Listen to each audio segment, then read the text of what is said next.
ইসলাম কায়েম করতে হবে আদর্শ দিয়ে। সেই আদর্শের পথে হাঁটার একটি কাফেলার নাম হচ্ছে তালাওয়াতুল ইসলাম। আশা করি আপনাদের চিন্তার মধ্যে আমার এই কথাটি পৌঁছেছে। তালাওয়াতুল ইসলামে কোনো অশৃঙ্খল কাফেলা না, প্রতিবাদী আপসহীন, তাতে কোনো সন্দেহ নেই। তালাওয়াতুল ইসলামে কখনো আরো 20 বছরের নিরাপত্তা দিয়ে আমি কথা বলতে পারি, কখনো অ্যাগ্রেসিভ হয়ে কারো উপরে আক্রমণকারী সংগঠন। কিন্তু এটাও মনে রাখবেন, তালামিজের উপরে যদি কেউ পড়ে যায়, তালামিজ প্রতিহত করতে দ্বিধাবোধ, কিন্তু আগে থেকে কারোর সাথে কোনো উত্তেজনায় যেন আপনারা না। আমরা আল্লাহ নবীর আদর্শের উপরে আসি, থাকতে চাই। আমাদের প্রিয় মসজিদ সাফুল্লাহ রহমতুল্লাহ আলাইহি, যিনি এই জমিনে তার জীবনের সব কিছু বিলিয়ে দিয়েছেন আল্লাহ নবীর মহব্বতের জান্নাতে মিলন করার জন্য।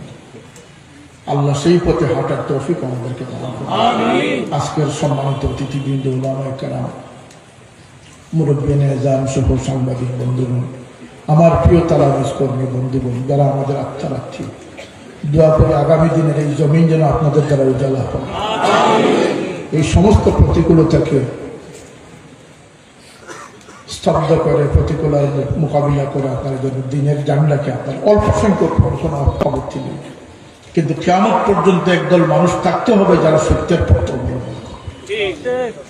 সেই কাফেলার প্রত্যাশা ব্যক্ত করে, দোয়া করে আগামী দিনে যে কোনো সংগ্রাম, আন্দোলন, দাবি আদায়, এবং তালামিজে ইসলামিয়া তার অর্ধ শতাব্দীর ইতিহাস বলতেছে, তালামিজে ইসলামিয়া যে আন্দোলনকে ধরেছে সেটাকে সফল করেছে।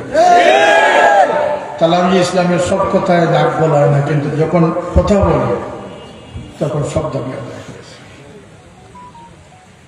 এই সমস্ত বাংলাদেশের সমস্ত স্কুল, কলেজ, মাদ্রাসার ছাত্রদের উপরে মঙ্গল শোভাযাত্রা চাপিয়ে দেওয়া হয়েছিল। আজকের ইসলামের এই তথাকথিত ধ্বজাধারীরা কোথায় ছিলেন? আমরা আমাদের হুঙ্কার দিয়ে সেটাকে স্তব্ধ করি। ইসলামের খেদমতে আমাদেরকে, আপনাদের কাছে আমাদের সাহায্য দেওয়ার কোন প্রয়োজন আছে বলে আমরা মনে করি না। আমরা আমাদের খেদমতের জন্য, আমাদের কথার জন্য, আমাদের কাজের জন্য আল্লাহ পাকের কাছে আমরা জবাবদিহিতা করি। আল্লাহ আমাদেরকে সেই পথে হাঁটার তৌফিক দান করুন। আর সমস্ত অভিভাবকদেরকে আমি গুজারিশ করবো যে আপনার সন্তান যেন গুমরাহির মধ্যে না পড়ে, আল্লাহ নবীর দুশমনা হুসাইনের বিপক্ষ শক্তির হাতে যেন না যায়। আপনার সন্তানকে হুসাইন রাদিয়াল্লাহু আনহুর মহব্বতে, কারণ এটা মেয়ার, এটা পাল্লা, এটা আমার কথা না, আল্লাহ নবীর হাদিসের পাল্লা। এই আহলে বাইতের মহব্বত আমাদের ঈমানের একটি পরিচয়।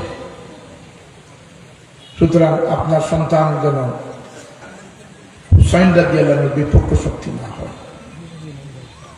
এজিদের সৈনিক, দাজ্জালের সৈনিকের পরিণতির জন্য না হয়। ইমাম হুসাইনের সৈনিক যারা হবে তারাই ইমাম মাহদির সৈনিক হবে। আমার কথা